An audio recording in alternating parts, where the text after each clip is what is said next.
Assalamualaikum warahmatullahi wabarakatuh. Selamat pagi semuanya. Perkenalkan, nama saya Fabila Sinta Arta Monika. Bersama rekan-rekan saya, Devi Aprilia Gita, Erlinda Nur Fauzia, dan Fariza Rahma akan mempresentasikan hasil diskusi dari kelompok kami terkait dengan pertumbuhan ekonomi dan perdagangan.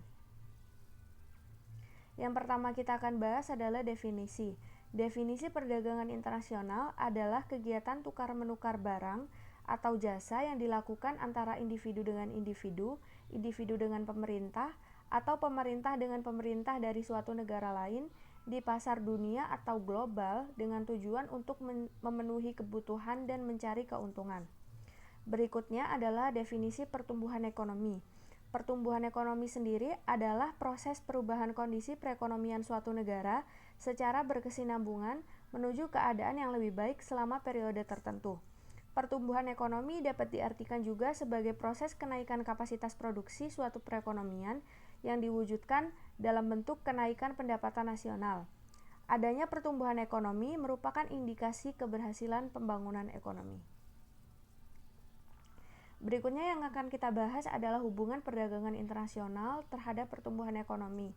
Salah satu hal yang dapat dijadikan motor penggerak bagi pertumbuhan ekonomi adalah perdagangan internasional. Salvatore 2004 menyatakan bahwa perdagangan dapat menjadi mesin bagi pertumbuhan atau trade as engine of growth. Jika aktivitas perdagangan internasional adalah ekspor dan impor, maka salah satu dari komponen tersebut atau kedua-duanya dapat menjadi motor penggerak bagi pertumbuhan.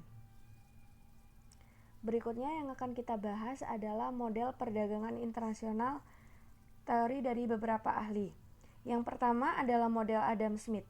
Model Adam Smith ini memfokuskan pada keuntungan mutlak yang menyatakan bahwa suatu negara akan memperoleh keuntungan mutlak dikarenakan negara tersebut mampu memproduksi barang dengan biaya yang lebih rendah dibandingkan dengan negara lainnya. Yang kedua adalah model Ricardian.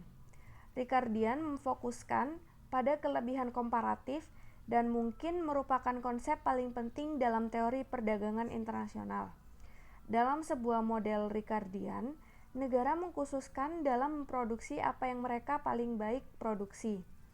Rangka model ini memprediksi di mana negara-negara akan menjadi spesialis secara penuh dibandingkan memproduksi bermacam-macam barang komoditas. Yang ketiga adalah model Heckscher-Ohlin. Model ini dibuat sebagai alternatif dari model Ricardian dan dasar kelebihan komparatif. Model ini mengesampingkan kompleksitasnya yang jauh lebih rumit dan tidak membuktikan prediksi yang lebih akurat. Teori ini berpendapat bahwa pola dari perdagangan internasional ditentukan oleh perbedaan dalam faktor pendukung. Yang keempat kita akan bahas adalah faktor spesifik. Dalam model ini, mobilitas buruh antara industri satu dan yang lainnya sangatlah mungkin ketika modal tidak bergerak antara industri pada satu masa pendek. Faktor spesifik merujuk ke pemberian, yaitu dalam faktor spesifik jangka pendek dari produksi seperti modal fisik tidak secara mudah dipindahkan antar industri. Dan yang terakhir adalah model gravitasi.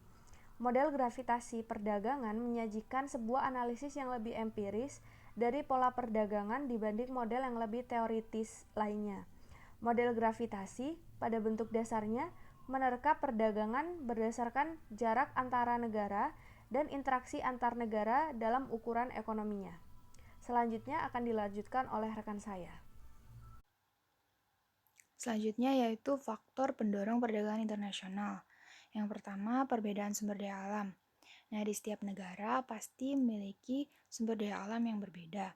Sehingga untuk mendapatkan sumber daya alam yang dibutuhkan atau sumber daya alam yang tidak dimiliki oleh negara tersebut, maka diperlukan pertukaran antar negara. Nah, pertukaran antar negara inilah yang menyebabkan terjadinya perdagangan internasional. Yang kedua yaitu selera. Maksudnya di sini jika penduduk suatu negara lebih menyukai produk negara lain, sehingga negara tersebut harus mengimpor produk tersebut. Yang ketiga, penghematan biaya produksi atau efisiensi. Pada dasarnya, perdagangan internasional memungkinkan suatu negara dapat memasarkan hasil produksinya pada banyak negara. Oleh karena itu, negara tersebut dapat berproduksi dalam jumlah besar, sehingga dapat menurunkan biaya produksi dan terciptanya suatu efisiensi produktivitas. Yang keempat yaitu perbedaan teknologi. Maksudnya negara yang menggunakan teknologi lebih maju dapat menjual barang dengan harga lebih murah daripada negara yang memiliki teknologi lebih sederhana.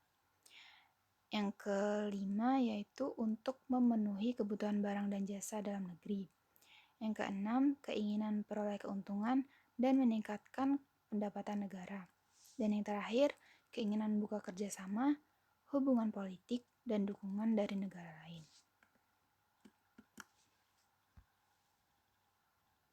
Kemudian manfaat perdagangan internasional.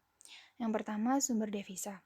Sumber devisa di sini maksudnya jika kita mengekspor suatu komoditi, maka kita pasti akan mendapatkan mata uang asing seperti dolar, yen, won, atau mata uang asing lainnya. Nah, mata uang asing inilah yang disebut sebagai devisa, yang mana devisa ini dapat digunakan untuk misalnya kegiatan mengimpor barang modal dan konsumsi. Yang kedua, perluasan kesempatan kerja. Pada perdagangan internasional, terutama kegiatan ekspor, memberikan kesempatan untuk memperluas kesempatan kerja, karena untuk menghasilkan barang yang diekspor ini sendiri dibutuhkan tenaga kerja. Yang ketiga yaitu stabilisasi harga.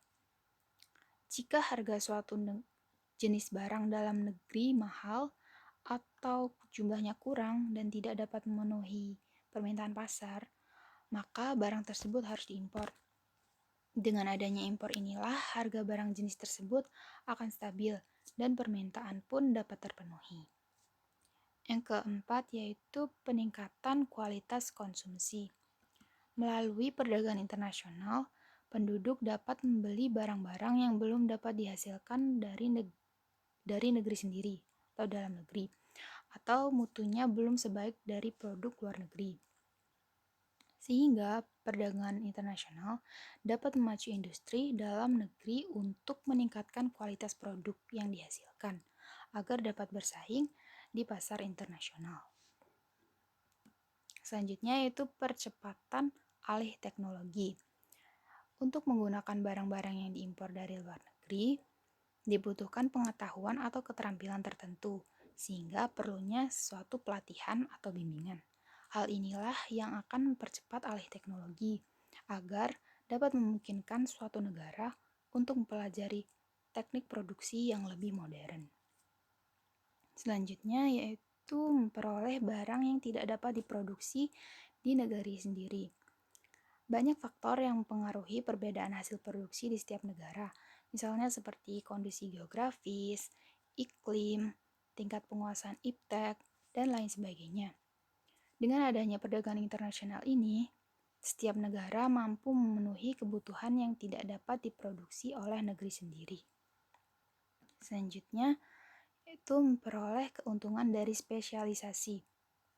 Sebab utama kegiatan perdagangan luar negeri adalah untuk memperoleh keuntungan yang diwujudkan oleh spesialisasi. Walaupun suatu negara dapat memproduksi suatu barang yang sama jenisnya dengan yang diproduksi oleh negara lain, tapi ada kalanya lebih baik apabila negara tersebut mengimpor barang dari luar negeri. Nah, dengan mengadakannya spesialisasi dan perdagangan ini, setiap negara dapat memperoleh keuntungan seperti faktor-faktor produksi yang dimiliki negara dapat digunakan lebih efisien, dan setiap negara dapat lebih menikmati banyak barang dari yang diproduksi di dalam negeri. Dan yang terakhir yaitu memperluas pasar dan menambah keuntungan. Dengan adanya perdagangan internasional ini, pengusaha dapat menjalankan mesin-mesinnya tanpa takut kelebihan produksi, karena hasil produksinya nanti akan dijual lagi ke luar negeri. Terima kasih.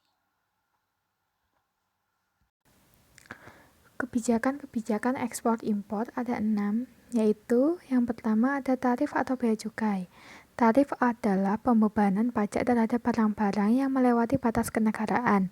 Tarif dapat digolongkan menjadi beberapa bagian, antara lain bea ekspor, yaitu pajak atau bea yang dikenakan terhadap produk yang diangkut menuju negara lain.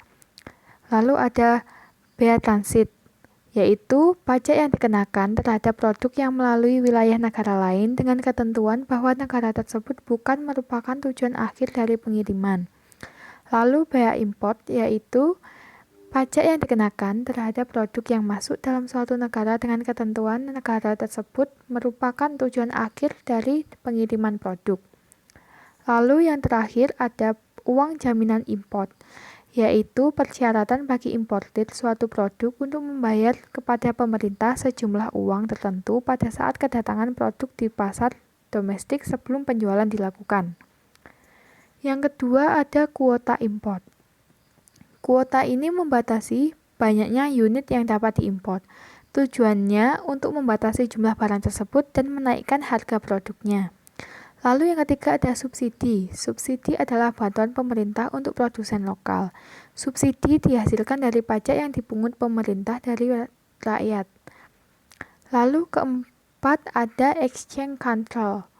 Biasanya negara-negara yang menggunakan kontrol devisa adalah mereka yang ekonomi lemah.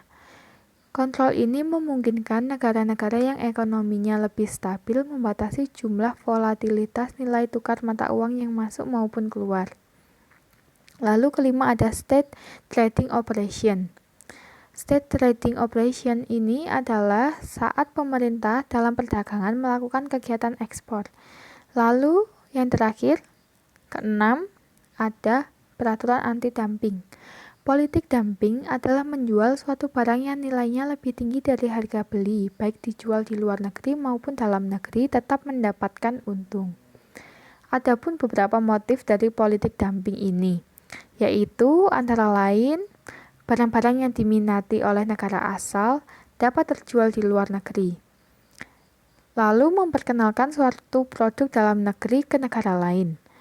Dan terakhir berebut pasar luar negeri. Lalu ini ada hambatan perdagangan internasional. Yang pertama, perbedaan mata uang antar negara. Jadi mata uang yang berlaku di setiap negara kan berbeda-beda. Jadi negara yang melakukan kegiatan ekspor biasanya meminta kepada pengimpor untuk membayar dengan menggunakan mata uang negara pengekspor. Pembayarannya tentunya akan berkaitan dengan nilai uang itu sendiri. Padahal nilai uang setiap negara kan berbeda-beda. Apabila nilai mata uang negara pengekspor lebih tinggi daripada nilai mata uang negara pengimpor, maka dapat menambah pengeluaran bagi negara pengimpor. Dengan demikian, agar kedua negara diuntungkan dan lebih mudah proses perdagangannya, perlu adanya penetapan mata uang sebagai standar internasional. Lalu, yang kedua, kualitas sumber daya yang rendah.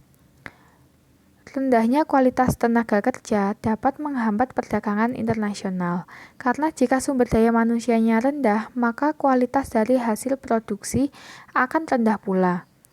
Suatu negara yang memiliki kualitas produk rendah akan sulit bersaing dengan barang-barang yang dihasilkan oleh negara lain yang kualitasnya lebih baik. Hal ini tentunya menjadi penghambat bagi negara yang bersangkutan untuk melakukan perdagangan internasional. Lalu ketiga, ada pembayaran antar negara sulit dan resikonya besar. Pembayaran antar negara sulit dan resikonya besar ini pada saat melakukan kegiatan perdagangan internasional, negara pengimpor akan mengalami kesulitan dalam hal pembayaran. Apabila pembayarannya dilakukan secara tunai, maka negara pengimpor akan mengalami kesulitan dan risiko yang tinggi, seperti perampokan. Oleh karena itu, negara pengekspor tidak mau menerima pembayaran secara tunai, tetapi melalui clearing internasional atau telegraphic transfer atau menggunakan letter of credit. Yang keempat, adanya kebijaksanaan impor dari suatu negara. Jadi, setiap negara tentunya akan selalu melindungi hasil produksinya sendiri. Mereka tidak ingin hasil produksinya tersaingi oleh hasil produk dari luar negeri. Oleh karena itu, setiap negara akan memperlakukan kebijakan untuk melindungi barang-barang dalam negeri. Salah satunya dengan menetapkan tarif impor. apabila tarif impor tinggi, maka produk impor tersebut akan menjadi lebih mahal daripada produk dalam negeri, sehingga mengakibatkan masyarakat menjadi kurang tertarik untuk membeli produk impor. Hal itu akan menjadi penghambat bagi negara lain untuk melakukan perdagangan. Yang kelima, terjadinya perang. Terjadinya perang ini dapat menyebabkan hubungan antar negara terputus. Selain itu, kondisi perekonomian negara yang sedang berperang tersebut juga akan mengalami kelesuan. Hal ini dapat menyebabkan perdagangan antar negara akan terhambat. Lalu yang terakhir, adanya organisasi-organisasi ekonomi regional. Biasanya dalam suatu wilayah regional terdapat organisasi-organisasi ekonomi. Tujuan organisasi-organisasi ini adalah untuk memajukan perekonomian negara anggotanya. Kebijakan serta peraturan yang dikeluarkannya pun hanya untuk kepentingan negara-negara anggota saja. Sebuah organisasi ekonomi regional akan mengeluarkan peraturan ekspor dan impor yang khusus untuk negara anggotanya. Akibatnya, apabila ada negara di luar anggota organisasi tersebut melakukan perdagangan dengan negara anggota akan mengalami kesulitan. Yang selanjutnya adalah keterkaitan perdagangan internasional dan pertumbuhan ekonomi. Perdagangan internasional berkontribusi pada pertumbuhan suatu negara dan perekonomian suatu negara tersebut dalam beberapa cara. Cara-cara tersebut mencakup dampak impor-ekspor, produktivitas spesialisasi, dan peningkatan infrastruktur. Ekspor barang ke negara lain dapat berkontribusi pada pertumbuhan negara pengekspor dengan meningkatkan pendapatan negara itu. Maka dengan negara itu melakukan ekspor, maka dapat meningkatkan pendapatan suatu negara tersebut. Faktor lain membangun hubungan antara perdagangan internasional dan pertumbuhan ekonomi adalah peningkatan produktivitas spesialisasi produk di negara tersebut. Yang selanjutnya adalah sebuah budaya dinamis dari perdagangan internasional juga memberikan kontribusi terhadap pembangunan kerangka infrastruktur dalam rangka mempertahankan perdagangan.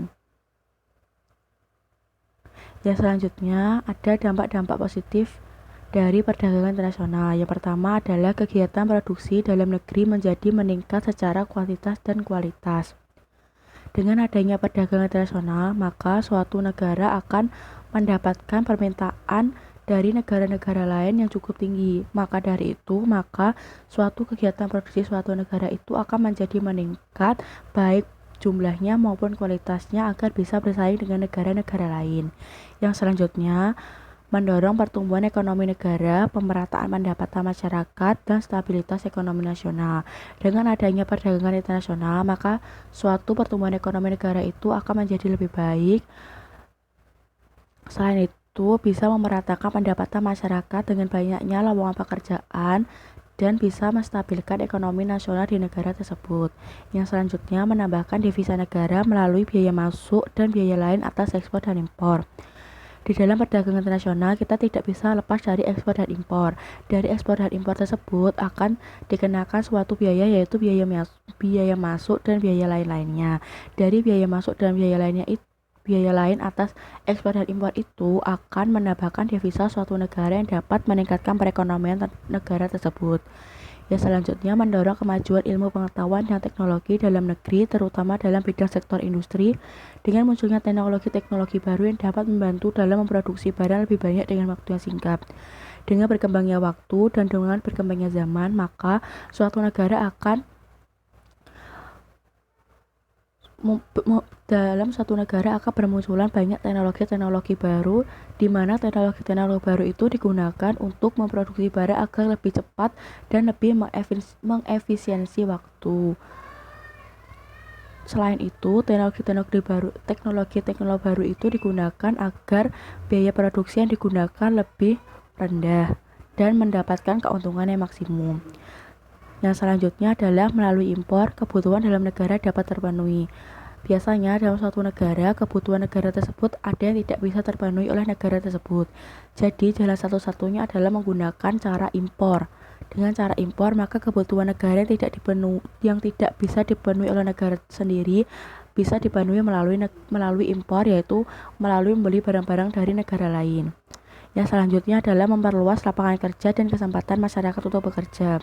Dari adanya perdagangan internasional sendiri ini, maka terbukalah banyak lapangan kerja, yaitu di mana dalam produksi banyak maka sebuah perusahaan akan membutuhkan banyak tenaga kerja untuk melakukan produksi. Jadi dapat membuka lapangan kerja bagi masyarakat yang masih belum mempunyai pekerjaan. Yang selanjutnya mempererat hubungan persaudaraan dan kerjasama antar negara. Dengan adanya perdagangan internasional, maka sudah terjadi interaksi antara negara satu dengan negara lainnya.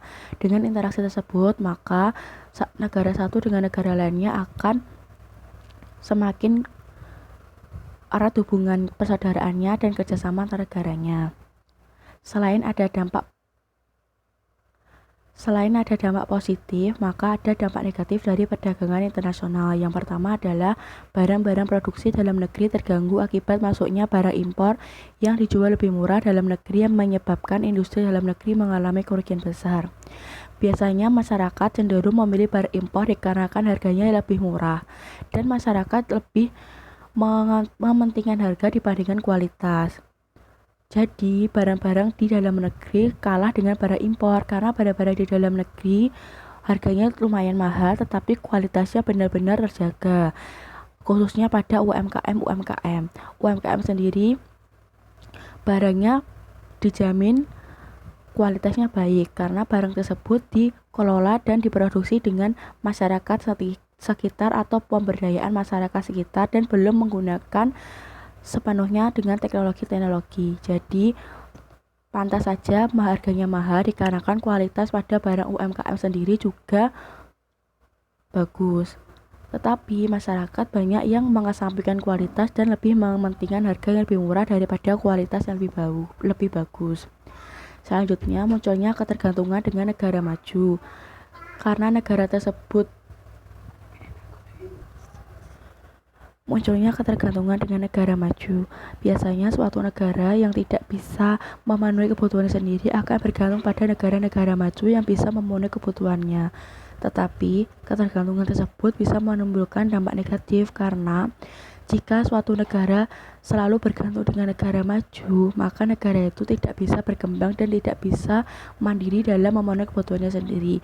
Padahal sebenarnya dengan berkembangnya zaman, teknologi sudah baru dan teknologi sudah semakin canggih, seharusnya negara tersebut sudah bisa memproduksi kebutuhannya sendiri, tetapi karena adanya ketergantungan dengan negara maju dan tidak mau ribet, maka negara tersebut memilih menggantungkan dengan negara maju untuk memenuhi kebutuhannya yang tidak bisa dipenuhinya. Yang selanjutnya ada terjadinya persaingan yang tidak sehat karena pengaruh perdagangan bebas. Biasanya dengan adanya perdagangan internasional muncul persaingan tidak sehat agar mampu bersaing dengan negara-negara lainnya. Yang selanjutnya, bila tidak mampu bersaing, maka pertumbuhan perekonomian negara akan semakin rendah dan bertambahnya pengangguran dalam negeri. Jika suatu negara tidak bisa bersaing dengan negara lain yang mempunyai produk yang sama, maka negara itu akan mengalami pertumbuhan ekonomi yang sangat rendah atau mengalami gangguan pertumbuhan perekonomian dikarenakan negara tersebut tidak mempunyai spesialisasi produk dan tidak bisa menjaga kualitas dari barangnya tersebut, maka negara tersebut tidak bisa bersaing dengan negara-negara lainnya. Dengan adanya tidak bisa bersaing dengan negara lainnya, maka lapangan pekerjaan pun akan menjadi berkurang dan bisa menambah pengangguran di dalam negeri. Sekian presentasi dari kelompok kami. Mohon maaf bila ada kesalahan ucapan atau perbuatan. Wassalamualaikum warahmatullahi wabarakatuh.